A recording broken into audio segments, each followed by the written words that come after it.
ముందుగా మీడియా మిత్రులకు నమస్కారం. ఒక 5-10 నిమిషాలు లేట్ వచ్చినా క్షమించాలి. అలాగే మా కాంగ్రెస్ కుటుంబం తరఫున మరియు మా వరంగల్ తరఫున అందశ్రీ గారికి శ్రద్ధాంజలు, వాళ్ళ కుటుంబానికి ప్రగాఢ సానుభూతి.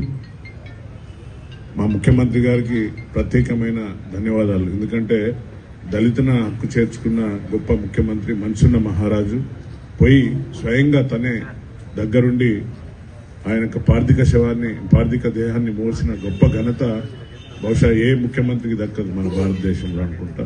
మా ముఖ్యమంత్రి గారు అతనిని స్వయంగా ఉండి వారి యొక్క కుటుంబానికి అండగా ఉన్న గొప్ప మహనీయుడు.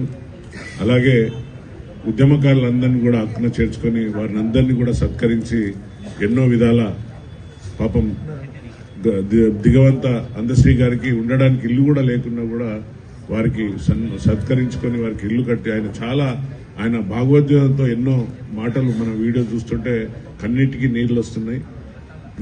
అదే అంత మనుషులను టచ్ చేసే విధంగా అందశ్రీ గారు చెప్పుకున్నాడు. అలాగే కోదండరాం గారు సాక్ష్యం.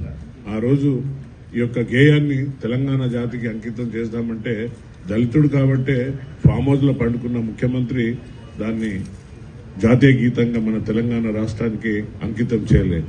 కానీ మా ముఖ్యమంత్రి గారు రాగానే ఆ కేబినెట్ లో అప్రూవల్ చేసి మమ్మల్ని అందరినీ పిలిచాడు. ఆ రోజు ఈ పాటను మన తెలంగాణ జాతికి అంకితం చేస్తున్నాం. దాన్ని కొన్ని పదాలు తగ్గించి అంటే ఒక 5 నిమిషాలు పాడే విధంగా ఏ ప్రభుత్వ కార్యాలయాల్లో కానివ్వండి లేక ఎనీ కాంగ్రెస్ పార్టీ కార్యాలయాల్లో కూడా వచ్చే విధంగా వారిని హక్కున చేర్చుకున్న గొప్ప ముఖ్యమంత్రి, వారికి నా యొక్క ప్రత్యేక ధన్యవాదాలు. అలాగే మొన్న చూసాం మోంతా తుఫాన్ వల్ల ఎంతో మంది పాపం మా సోదరులకు, మా కుటుంబం వాళ్ళకు అందరికి కూడా అతలాకుతలమైంది. ఆయన కూడా దానిపైన కూడా రాజకీయం చేసింది. దురదృష్టం ఏంటంటే ఆ మోంతా తుఫాన్ వల్ల వచ్చిన భారీ వరదల వల్ల ఎక్కువగా 56 డివిజన్ 55 డివిజన్ అలాగే సమ్మయ్య నగర్ ఇంకా చాలా కాలనీలన్నీ కూడా మునిగి అందరికీ అపార నష్టం కలిగించింది. దాన్ని మేము చింతిస్తున్నాం. కానీ దాన్ని కూడా ఒక రాజకీయ నాయకుడు ఇది కాంగ్రెస్ యొక్క ఫెయిల్యూర్ అని మీడియా ద్వారా చెప్పిండ్రు. దాంట్లో ఒక కరపత్రం కూడా ఉంటుంది వాళ్ళది. ఆ కరపత్రంలో మా మీద తిరగబడ్డ ప్రజలని రాసింది. సరే ఓకే, ప్రజలు అడిగే హక్కు ఉంటుంది, బాధ ఉంటుంది, ఆక్రోశం ఉంటుంది, ఆవేదన ఉంటుంది వాళ్ళకు. ఆ రాత్రి మేము 3 గంటల నుండే అలర్ట్ అయినాం. 3 o'clock నుండే నాకు ఫోన్ వచ్చింది. మీ అందరం కూడా అలర్ట్ అయ్యి మా కాంగ్రెస్ శ్రేణులందరూ మేమంతా అక్కడ ఉన్నాం. మీ అందరికి తెలుసు జూబ్లీ హిల్స్ ప్రచారంలో ఉన్నాం. అయినా కూడా వాటిని అన్నింటినీ కూడా పక్కన పెట్టి నేను మా ఎమ్మెల్యే గారు అందరం వచ్చి వారిని ఏ విధంగా ఆదుకోవాలని, అలాగే ఇమ్మీడియట్లీ ముఖ్యమంత్రి గారిని రిక్వెస్ట్ చేసి మేము ప్రజల మధ్యకు తీసుకొచ్చి ఈ భారీ అపార నష్టాన్ని చూపించినాం. గొప్ప మనసున్న మహారాజు కాబట్టి మనసు చెల్లించి తక్షణమే ప్రతి రైతును ఎకరా 10,000 అలాగే ఎవరైతే హౌస్ హోల్డ్స్ ఏదైతే ఈ హౌస్ హోల్డ్ లో నష్టమైన వారికి 15,000 ప్రకటించి మేము పోయి నగరంలో ప్రచారం చేసుకుంటూ హైదరాబాద్లో మీ ఇద్దరం కూడా మళ్ళీ వేమన్న గారికి ముఖ్యమంత్రి గారికి పదే గుర్తు చేసి తొందరనే అతి త్వరలోనే, ఎందుకంటే గత ప్రభుత్వం మీరు అందరు చూసిండ్రు, అప్పుడు వచ్చి బిల్లా వచ్చిండు అనుకుంటా, రంగా రాలేదనుకుంటా, బిల్లా వచ్చి గొప్ప డైలాగులు కొట్టిపోయిండు. డైలాగులు కొట్టి నేను అది చేస్తా, అక్కడ మంత్రి కూడా ఉండే పక్కకు ఎవరో క్వశ్చన్ చేస్తే చెక్కలు గుళ్ళు పెట్టిపోయిండ్రు.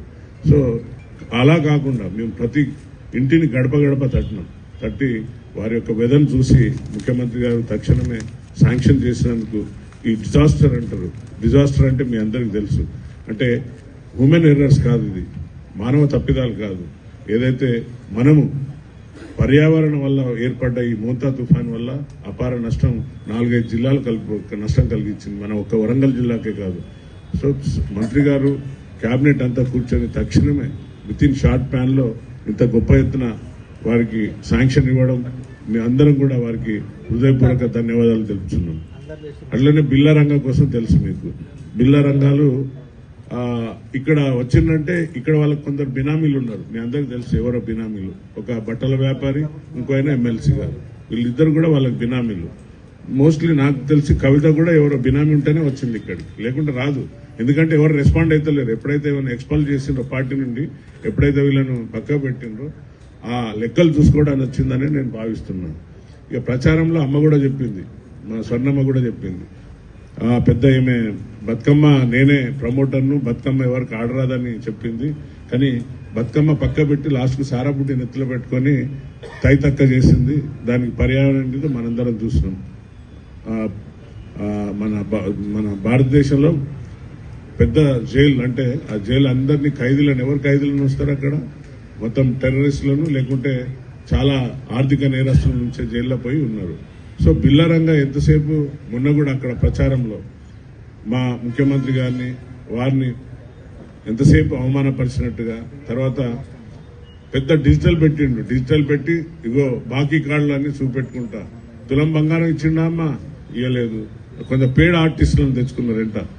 ఆ మల్లారెడ్డి గారును ఇంకా సుధీర్ రెడ్డి వాళ్ళందరూ కూడా వేల మంది వాళ్ళ కాలేజీలో పనిచేసే వాళ్ళను కిరాయికి తెచ్చుకొని పబ్లిక్ లో మన జూబ్లీ హిల్స్ లో ప్రచారం చేసిండ్రు. కానీ అక్కడ ఉన్న ప్రజలు మీ బతుకులు చెడా, ఇంకా మీరు మారరా అని అన్నా కూడా ఇంకా సిగ్గు లేకుండా వాళ్ళు ప్రచారం చేసిండ్రు. కానీ మా రాబోయే రేపు అయ్యే ఏదైతే డిక్లరేషన్ అంటే జూబ్లీ హిల్స్ ఇచ్చే తీర్పులో చెంప చెల్లు అనిపించే విధంగా రేపు రిజల్ట్ రాబోతుంది. అలాగే ఫామ్ హౌస్ కి పరిమితమైన కేసీఆర్ తెలుసు ఇక్కడ ఏమైతుంది అనేది. ప్రజల మధ్యకి రాలేడు, ముఖం చూపెట్టలేడు. కాబట్టి ఆల్రెడీ డిసైడ్ అయిపోయినారు. నేను 2-3 మీడియా సోదరులు నన్ను ఇంటర్వ్యూ చేస్తే కూడా చెప్పినా, మేము మొరల్ గా అంటే మా ఆత్మధైర్యంతో మేము సంక్షేమ పథకాలు ఇచ్చిన దాంతో మేము ఆల్రెడీ గెలిచినాం. ఇక ఓన్లీ ఫిజికల్ గా ప్రజలు తీర్పు ఇవ్వాలి తప్ప మొరల్ గా నవీన్ సోదరుని గెలిపిస్తున్నామని చెప్పిండ్రు. ప్రజలు వాళ్ళు ప్రతి ఇంట్లో ఒకటే మాట, నవీనాన్న గేస్తామన్నా మేము అని. అయినా కూడా ఇంకా బుద్ధి లేకుండా వీళ్ళు ఎలా విధంగా అంటే ఏ విధంగా దుష్ప్రచారాలు చేస్తున్నారంటే, మేము పోలీసులను అడ్డం పెట్టుకొని అది చేస్తున్నామని. లాస్ట్ మా సోదరుడు ఎమ్మెల్యేను కూడా ఒక వీడియో తీసి అక్కడనే ఉన్నాడు అని వేసిండ్రు. సరే, మేము ప్రచార భాగాలు ఉన్నాం తప్ప డబ్బులు పంచడానికో మీలాగా సంచులు మోసేదానికో కాదు. మీరు ఏ విధంగా దోసుకున్నారో అందరికీ తెలుసు. ఎంత చెప్పినా కూడా ఆ పింక్ గొర్రెలు ఇంకా నమ్ముతలేవు కొన్ని గొర్రెలు. ఆ గొర్రెలు ఎంతసేపు అంటే ఆయన వెంట ఉన్న గొర్రెలన్నీ కూడా బినామీ గొర్రెలు ఇంకా వాళ్ళతోనే ఉన్నాయి. ఇంకా ప్రజలు మరొకసారి బుద్ధి చెప్తారు 100%. ఈ మోంతా తుఫాన్ వల్ల జరిగిన అపార నష్టాన్ని దృష్టిలో పెట్టుకుని మా ముఖ్యమంత్రి గారు మరి కేబినెట్ అంతా కూడా ఆమోదించింది. సో తప్పనిసరిగా మేము ప్రజలకు అండగా ఉంటాం. ఆల్రెడీ ఏన్మామ్లా ఒక 14 crores బహుశా శాంక్షన్ అయింది. ఈవెన్ అక్కడ కూడా పెద్ద ఎత్తున వరద నీటితో మునుగుతుంటుంది కాబట్టి దానికి కూడా శాంక్షన్ అయిందమ్మా. దాన్ని కూడా దగ్గరుండి మొన్న సార్ని అడిగితే పెద్ద మనసుతో శాంక్షన్ చేసాను, వస్తుంది మనకు లెటర్. అది కూడా అంటే మేము ఎక్కడ పోయినా కూడా ఎలక్షన్ లో ప్రచార భాగంలో ఉన్నా కూడా ఎప్పటికప్పుడు ఇక్కడ వరంగల్ నగర ప్రజలు మేము బాకీ పడ్డాం కాబట్టి ఆ బాకీని ఏ విధంగా రుణం తీర్చుకోవాలని మేము పనిచేస్తున్నాం తప్ప మేము స్వయం అంటే మాకేదో లాభాలు జరగాలి, మేమేదో లాభాలు ఆర్జించుకోవాలని కాదు. ఈ పోయిన ప్రభుత్వం మీ అందరికీ తెలుసు, వాళ్ళ స్వయం పాకెట్స్ నింపుకోవడానికి అంటే ఎంత కమిషన్ వస్తుందని ముందే క్యాల్కులేట్ చేసుకుని ఏం తేవాలి ఏం తేవద్దు అక్కడ వరకే చూసుకున్నారు. కానీ ఈ వరంగల్ నగరానికి ఏదైతే మాటలు ఇచ్చి చేసుకొని అండర్ డ్రైనేజ్ చేస్తానికి డైలాగ్ కొట్టిన వాళ్ళందరూ కూడా మీరు చూసి ఏం చేసిండ్రో. ఇంత త్వరలోనే మనం శాంక్షన్ తెచ్చాం, దాని డిజైన్ కూడా అప్రూవ్ అయింది.